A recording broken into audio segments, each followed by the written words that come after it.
बिस्मिल्लाहिर्रहमानिर्रहीम। अस्सलाम वालेकुम दोस्तों, इस ऑडियो लॉग में हम थोड़ा सा डिटेल से बात करेंगे इमरान खान के ऊपर। फ्यूचर सिनेरियो को प्रिडिक्ट करने की कोशिश करेंगे और ये जो कोर कमांडर कॉन्फ्रेंस हो रही है इसके अंदर क्या डिसाइड होगा ये भी हम इनलाइटन करने की कोशिश करेंगे। इसके अलावा जो पॉलिसी के अंदर फ्लॉज हैं, जो इमरान खान की पॉलिसी के अंदर क्रिटिकल फ्लॉज हैं, उसको हाईलाइट करने की कोशिश करूंगा। उसके बाद ओवरऑल पिक्चर पेंट करने की कोशिश करूंगा कि पाकिस्तान के अंदर होने क्या जा रहा है आने वाले दिनों के अंदर और ये जंग हम कैसे जीत सकते हैं। मतलब बगैर लड़े भी हम ये जंग जीत सकते हैं, वो कैसे जीत सकते हैं, उन चीजों के ऊपर भी मैं थोड़ा बहुत हाईलाइट करने की कोशिश करूंगा। और एक्चुअली में इस जंग को शुरुआत किसने किया, हमारे ऑब्जेक्टिव्स क्या हैं इस जंग को लड़ने के हवाले से, जिसे हम हकीकी आजादी कहते हैं, और फाइनल विक्ट्री क्या होगी, ये क्लियरिटी होना बहुत ज्यादा जरूरी है। जब तक हमारे जहनों में ये क्लियरिटी नहीं होगी कि ये जंग शुरू किसने की, कैसे लड़ी गई, फाइनल विक्ट्री क्या होगी, तब तक हमें समझ में ही नहीं आएगा कि जंग क्या है, कैसे, कौन लड़ रहा है, और फिर हम उल्टे सीधे नैरेटिव प्रमोट करना शुरू कर देंगे अल्टीमेटली, जो कि बैकफायर कर सकते हैं और हमें ही नुकसान पहुंचा सकते हैं। सो ये वो चीजें हैं जिनको हम इस ऑडियो लॉग के अंदर टच करने वाले। अब कुछ चीजें और बतानी थी आपको। मैंने एक रिसर्च पेपर लिखा था तालिबानाइजेशन के हवाले से, जो कि इस वक्त हो रही है पाकिस्तान के अंदर, और इसमें कैसे आपकी आर्मी का बड़ा बड़ा हाथ है। तो ये मैंने रिसर्च पेपर एक डिमांड के ऊपर लिखा था। यूनिवर्सिटी थी बेल्जियम की, उनको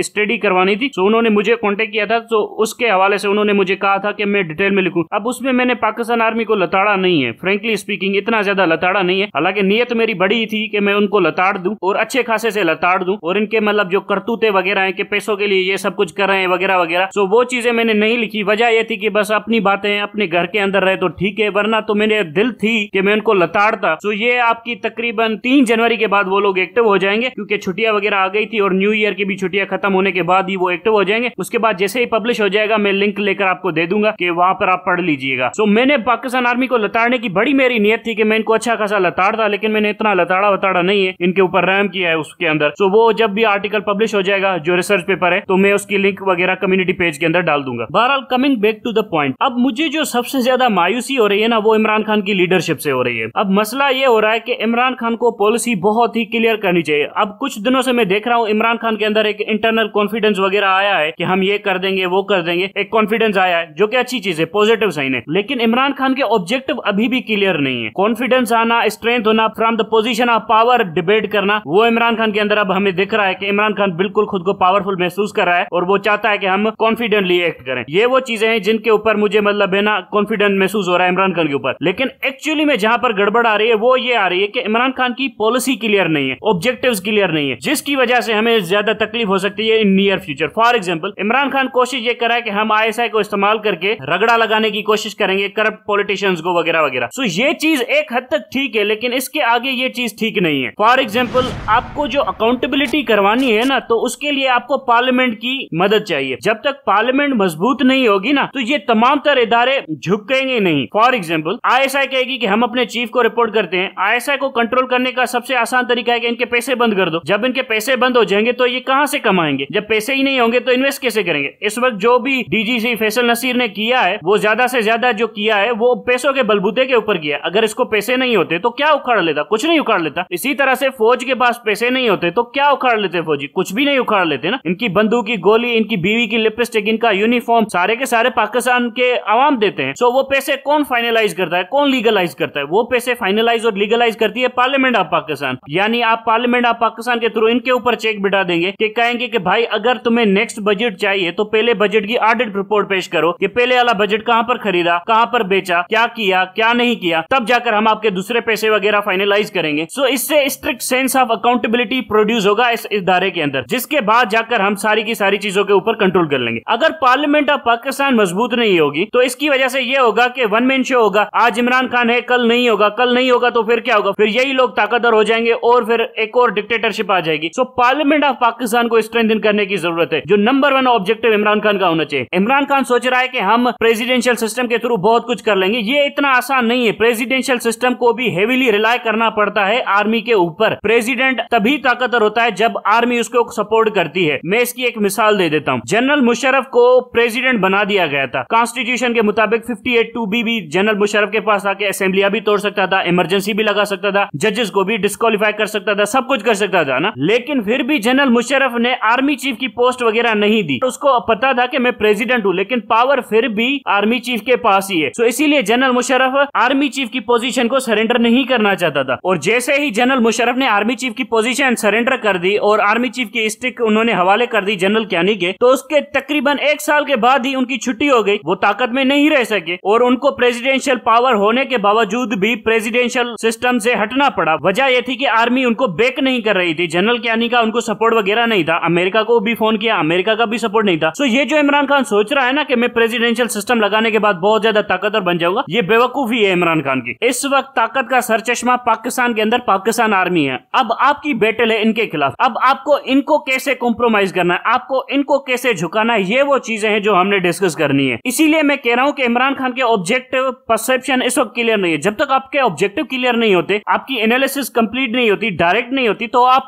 इधर उधर फायरिंग करना शुरू कर देते हैं और जो कि मिस फायर होते हैं, जो कि most of the time miss fire होते हैं, जिससे आपके ऑब्जेक्टिव्स वगैरह हासिल नहीं होते। सो इस वक्त पाकिस्तान की सेंटर ऑफ ग्रेविटी बनी हुई है आर्मी। सो हमें ये सेंटर ऑफ ग्रेविटी शिफ्ट करनी है from army to the parliament of Pakistan, ताकि सेंटर ऑफ ग्रेविटी जो बने पाकिस्तान के अंदर वो पार्लियामेंट ऑफ पाकिस्तान बने। अमेरिका के अंदर कांग्रेस और president he centre of gravity है, इनके मुताबिक ही सारा का सारा सिस्टम चलता है और प्रेसिडेंशियल ऑफिस बहुत ज्यादा ताकतवर है। इसके ऊपर भी मैं आने वाले दिनों में बड़ा डिटेल से बताऊंगा कि CIA के अंदर कौन कौन से डिपार्टमेंट है, इनके रिसर्च एनालिसिस विंग कौन कौन से हैं, कैसे काम करते हैं, ये तमाम तर चीजें मैं आने वाले दिनों में आपको डिटेल से बताऊंगा। लेकिन इस वक्त हम बात कर रहे हैं कि कैसे हमने पावर को शिफ्ट करना है, यानी सेंटर ऑफ ग्रेविटी पाकिस्तान की आर्मी से निकलकर पाकिस्तान की पार्लियामेंट के अंदर खड़ी करनी है। इसके लिए 3-4 स्टेप्स इमरान खान को लेने पड़ेंगे। पहली चीज तो इमरान खान को अपनी एक ओपन पॉलिसी देनी पड़ेगी कि सिविल मिलिट्री रिलेशन कैसे होंगे और मिलिट्री का रोल क्या होगा। ये पॉलिसी पेपर इमरान खान को पब्लिश करना पड़ेगा, जो कि इमरान खान नहीं कर रहा, डर रहा है। ये वो चीजें हैं जो इमरान खान को हंट करेगी। इमरान खान को ओपन पॉलिसी ड्राफ्ट करनी चाहिए कि मिलिट्री का रोल पाकिस्तान के अंदर क्या होगा और क्या नहीं होगा। ये वो पॉलिसी पेपर है जो इमरान खान को पब्लिश करना चाहिए और PTI को बताना चाहिए कि हमारी पॉलिसी पाकिस्तान आर्मी के हवाले से ये होगी, और अगर इनसे ड्राफ्ट नहीं हो रही तो मैं ड्राफ्ट करके दे देता हूं। और बेहतर हो कि ये इलेक्शन से पहले हो और पब्लिक में हो। इलेक्शन से पहले होगी तो सबको पता होगा कि PTI इस नैरेटिव के साथ इलेक्शन में जा रही है, और जब PTI जीतेगी तो सबको पता होगा कि लोगों ने इस पॉलिसी को सपोर्ट किया है PTI की। इससे आर्मी के पास जो भी दलील वगैरह होगी वो सारी की सारी कम हो जाएंगी और PTI को आसानी होगी अपना पॉलिसी लेकर चलने में। पहली चीज ये होगी। दूसरी चीज ये होगी, रिटन में होगी, ओपन होगी, इससे भी पॉलिसी के हवाले से क्लियरिटी होगी, ताकि ये जो बैकडोर डील्स वगैरह होती है ना, जो कि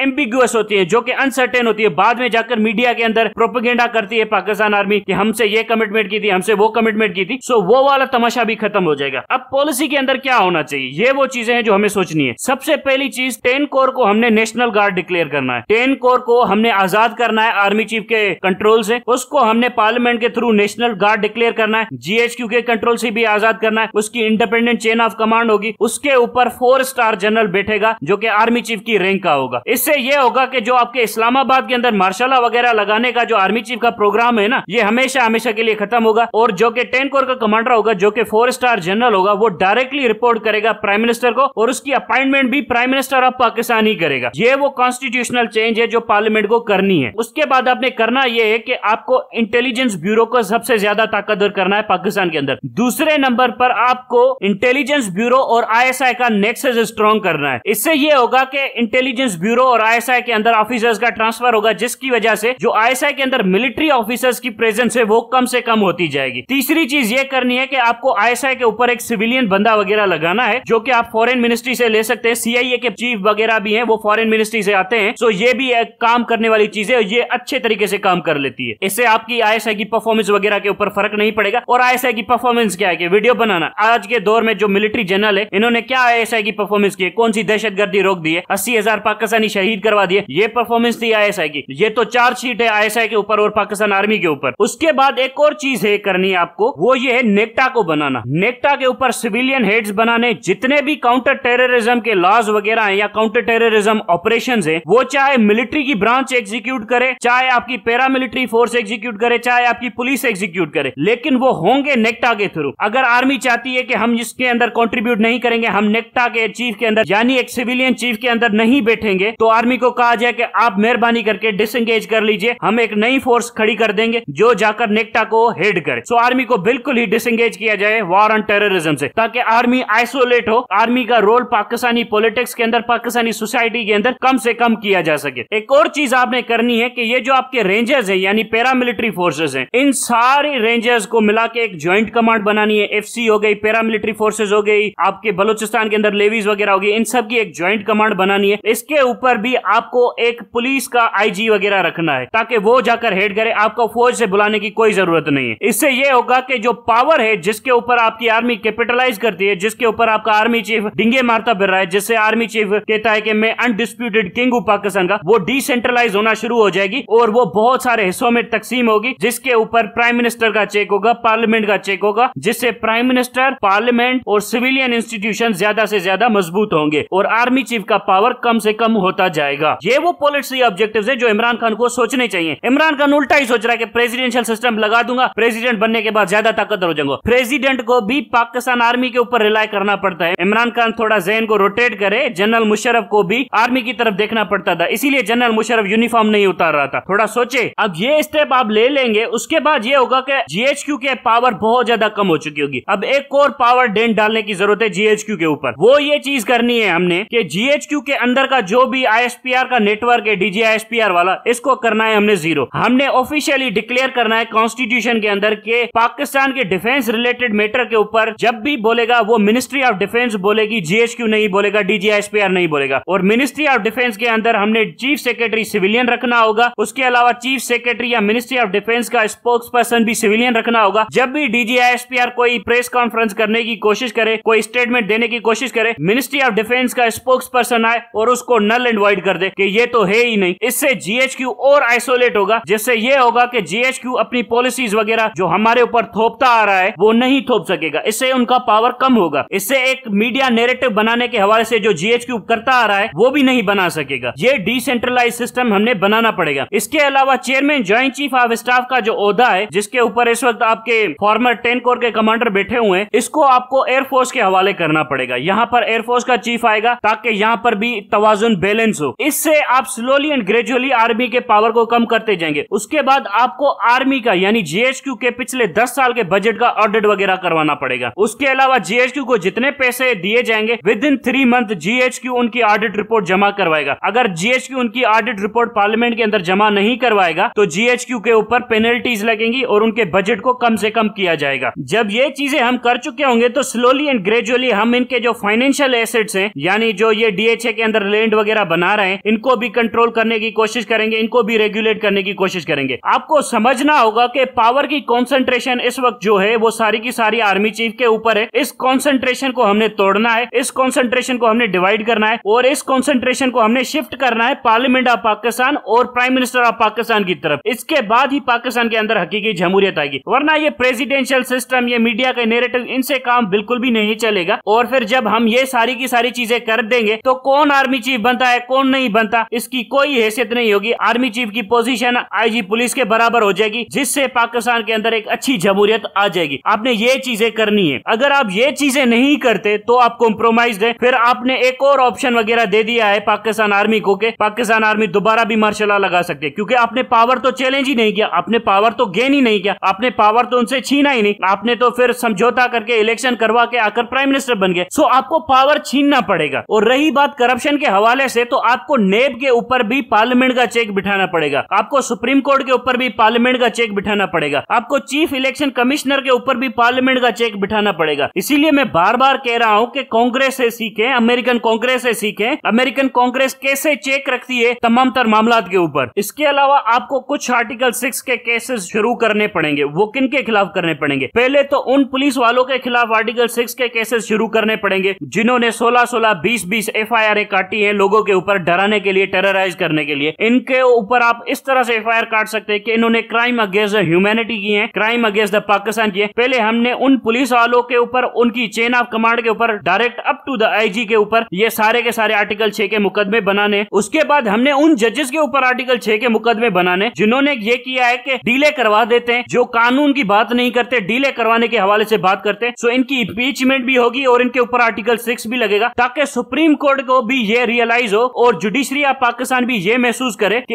इनकी भी इंपीचमेंट वगैरह हो सकती है, इनके ऊपर भी आर्टिकल 6 के मुकदमे लग सकते हैं। वरना तो judiciary of Pakistan undisputed, unaccountable power enjoy करती है, जैसे पाकिस्तान आर्मी एंजॉय करती है। इसी वजह से तो पाकिस्तान के अंदर गड़बड़ है, इसी वजह से तो पाकिस्तान के अंदर जमहूरियत नहीं बन रही, इसी वजह से तो पाकिस्तान की पॉलिटिकल फोर्सेस कमजोर हैं। बाकी आखिरी पॉइंट ऐड करता चलूं कि जो जीएचक्यू सोच रहा है, अब कुछ चीजें मैं आपको बताता चलूं उनके जीएचक्यू के हवाले से। जीएचक्यू ये सोच रहा है कि सिविलियंस को पकड़कर कोर्ट मार्शल किया जाए। अब मसला ये है कि जीएचक्यू किस नियत से ये सोच रहा है, क्योंकि जीएचक्यू को पता है कि पाकिस्तानी अदालतें अपने सिविलियंस को प्रोटेक्ट वगैरह नहीं करेंगी और जीएचक्यू के पावर को कभी किसी ने चैलेंज भी नहीं किया। तो इसीलिए जीएचक्यू ये सोच रहा है कि कोई भी video log, audio log Facebook के ऊपर ट्वीट पोस्ट वगैरह करेगा, उनको पकड़ेंगे, हम उनका कोर्ट मार्शल करेंगे और उनको 5-5 साल के लिए जेलों की सजा दे देंगे और पाकिस्तानी कोर्टों के ऊपर प्रेशर डालेंगे कि आप इनका केसेस वगैरह नहीं सुन सकते। सो पाकिस्तानी कोर्टें तो वैसे भी झुकी हुई हैं। इस चीज के ऊपर इमरान खान को स्टैंड लेना पड़ेगा कि भाई जीएचक्यू कैसे सिविलियंस के खिलाफ कोर्ट मार्शल कर सकता है, और इन्होंने किया भी है। एक सिविलियन बंदे को पकड़कर उसका कोर्ट मार्शल कर दिया है। अब पाकिस्तानी जुडिशरी साइलेंट बैठी है, इमरान खान साइलेंट बैठा है, पार्लियामेंट ऑफ पाकिस्तान साइलेंट बैठी है। ये लोग अपना सेनेटर नहीं बचा सकते तो फिर ये आम पाकिस्तानी किधर जाएंगे? सो इसके ऊपर भी इमरान खान को ज्यादा वोकल होना पड़ेगा, बताना पड़ेगा कि आप सिविलियन का कोर्ट मार्शल वगैरह नहीं कर सकते। आपको इसको आर्टिकल 6 के अंदर ट्रायल करना चाहिए। आपको उस एडजुटेंट जनरल को ट्रायल करना होगा जिन्होंने एक सिविलियन को पकड़ के उनका ट्रायल किया, कोर्ट मार्शल किया। इनके ऊपर आपको आर्टिकल 6 लगाना पड़ेगा ताकि आप मिलिट्री का स्पेस तो रिस्ट्रिक्ट करें। मिलिट्री तो यहाँ पर सिविलियन को पकड़ के अपनी कोर्ट लगा के उनको सजाएं दे रही है। ये तो एक दहशतगर्द कोर्ट हो गई और दहशतगर्द फौज हो गई। सो इनके ऊपर तो इमरान खान को बात करनी चाहिए ना। यहाँ पर भी बात नहीं हो रही। अगर इमरान खान इनके ऊपर बात नहीं करेगा तो अल्टीमेटली क्या होगा? ये अपने रिप्रेसिव एक्शंस के थ्रू लोगों की आवाजें बंद करना शुरू कर देंगी। आवाजें बंद करने से इमरान खान का सपोर्ट कम हो जाएगा, फिर पहले लोग चुप हो जाएंगे, फिर इमरान खान को चुप कराने में कौन सी टाइम लगेगा इन लोगों को। तो इमरान खान को सोचना चाहिए कि ये उसके पावर के पीछे जा रहे हैं और इमरान खान का पावर यही है कि लोग वोकल हैं, लोग बात कर रहे हैं, लोग खुलकर बात करें। तो इमरान खान को लोगों के बात करने के हक को तहफ्फुज देना पड़ेगा। और ये जिस तरह के draconian law Pakistan army GHQ के अंदर बना रही है, जिसका कॉन्स्टिट्यूशन के अंदर कोई स्कोप नहीं है, कोई स्कोप नहीं है कॉन्स्टिट्यूशन के अंदर। वो खुद ही कानून बना रहे हैं, खुद ही इंप्लीमेंट करें, खुद ही सजाएं दे रहे हैं, जो कि ड्रैकोनियन। इनके ऊपर आर्टिकल 6 लगना चाहिए, इसके ऊपर इमरान खान बात नहीं कर। और यही वो चीजें जिनके ऊपर मैं बार बार पॉइंट आउट कर रहा हूं कि इमरान खान कम से कम इन चीजों के ऊपर बात तो करे, पॉलिसी तो दे। पॉलिसी ही नहीं दे रहा। वो डर रहा है, वो सोच रहा है कि मैं किसी ना किसी तरह से कॉम्प्रोमाइज कर लूंगा। तो भाईजान कोई कॉम्प्रोमाइज नहीं होने वाला। जब तक आपका पावर बढ़ेगा नहीं और इनका पावर कम नहीं होगा तब तक कोई कॉम्प्रोमाइज नहीं होगा। सो आपको पावर बढ़ाने के लिए कुछ पॉलिसी इनिशिएटिव्स वगैरह लेने पड़ेंगे। ये वो चीजें जो आपको सोचनी पड़ेगी। अब ये लास्ट वाली चीजें मेजर आदिल राजा के लिए। मेजर आदिल राजा ने एक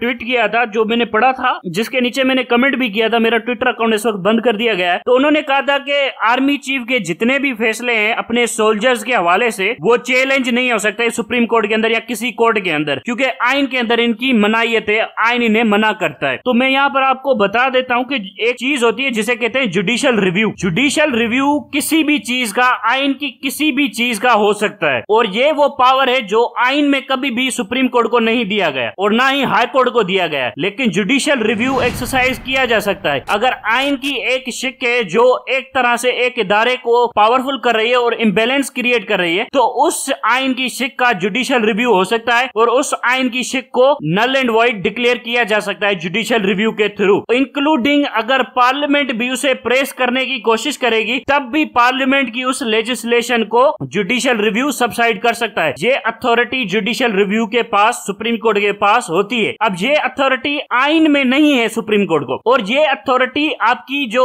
यूनाइटेड स्टेट्स की सुप्रीम कोर्ट है उसके पास भी नहीं है, लेकिन उन्होंने एक्सरसाइज की है। मैं आपको मिसाल दे देता हूँ। यूएस के अंदर कुछ साल पहले झगड़ा हो गया था कि कांग्रेस के कानून को जुडिशियल रिव्यू के अंदर भेजा जा सकता है या नहीं भेजा जा सकता, और कांग्रेस जो कानून बनाएगी वो एब्सोल्यूट होगा और सुप्रीम कोर्ट उसको एक्सेप्ट कर लेगी। तो सुप्रीम कोर्ट ने कहा कि नहीं, हालांकि ओरिजिनल कॉन्स्टिट्यूशन के अंदर जो बिल ऑफ राइट्स है यूनाइटेड स्टेट्स का, उसके अंदर ये कोई अथॉरिटी सुप्रीम कोर्ट को नहीं दी गई हुई कि सुप्रीम कोर्ट किसी भी कांग्रेस के कानून का जुडिशियल रिव्यू ले सकती है। लेकिन when it comes to the rights of citizen, fundamental rights of citizen, तब जुडिशियल रिव्यू होगा। कांग्रेस के कानून का जुडिशियल रिव्यू होगा अगर कांग्रेस की legislation fundamental rights of citizen यानी यूनाइटेड स्टेट्स के सिटीजन के खिलाफ है या democratic principle of United states के खिलाफ है, तो उसके ऊपर सुप्रीम कोर्ट वहां की जुडिशियल रिव्यू लेगी। हालांकि कॉन्स्टिट्यूशन में, बिल ऑफ राइट्स में जुडिशियल रिव्यू के हवाले से कुछ भी नहीं है यूनाइटेड स्टेट्स के कॉन्स्टिट्यूशन में, लेकिन वहां की सुप्रीम कोर्ट ने कहा कि भले ना हो लेकिन फंडामेंटल राइट्स की वायलेशन होगी तो जुडिशियल रिव्यू होगा उस कानून का, और सुप्रीम कोर्ट उस कांग्रेस की लेजिस्लेशन को नल एंड वॉइड डिक्लेयर कर देगी। और इसी वजह से आज अमेरिकन डेमोक्रेसी जिंदा है। इसी वजह से आप अमेरिका के अंदर अमेरिका का झंडा भी जला दे तब भी आपको पुलिस अरेस्ट नहीं करेगी। इसी वजह से वो कहते हैं कि फ्रीडम है, डेमोक्रेसी है, ह्यूमन राइट्स है। सो ये चीजें पाकिस्तान के अंदर भी एक्सरसाइज हो सकती हैं, बशर्ते आपके पास जस्टिस आसिफ सईद खोसा जैसे जजेस हो जो कि आपके सुप्रीम कोर्ट के अंदर बैठे हो। बाकी इस तरह के जजेस जिस तरह के आज बैठे हुए हैं तो ये लोग तो अपनी माँ बहन भी बेच देंगे। सो जो लोग कह रहे हैं कि आइन के अंदर ये चीज है कि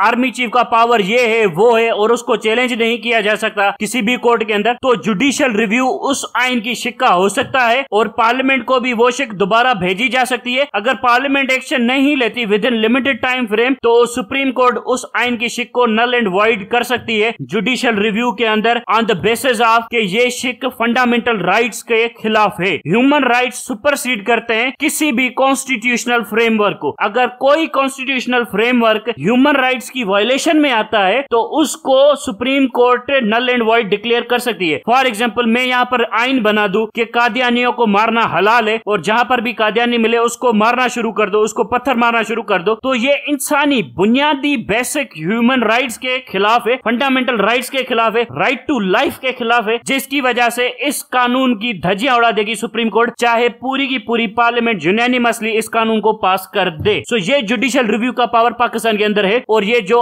अनडिस्प्यूटेड पावर जो क्लेम कर रहा है आर्मी चीफ के फला कॉन्स्टिट्यूशन की फला शिक के मुताबिक आर्मी चीफ जो चाहे कर दे और पाकिस्तानी सिविलियंस को पकड़ कर उनका कोर्ट मार्शल करना शुरू कर दे, ये राइट है ही नहीं। अगर ये राइट है तो ये सिर्फ इसलिए है कि आपकी जुडिशरी कॉम्प्रोमाइज है, आपकी पॉलिटिकल लीडरशिप कॉम्प्रोमाइज है, आपकी मीडिया कॉम्प्रोमाइज है। वरना ये करतूते अगर आर्मी चीफ यूनाइटेड स्टेट्स के अंदर करता तो आर्मी चीफ उल्टा टंगा होता पेंटागन के अंदर। अब तक के लिए इतना ही। Thank you very much.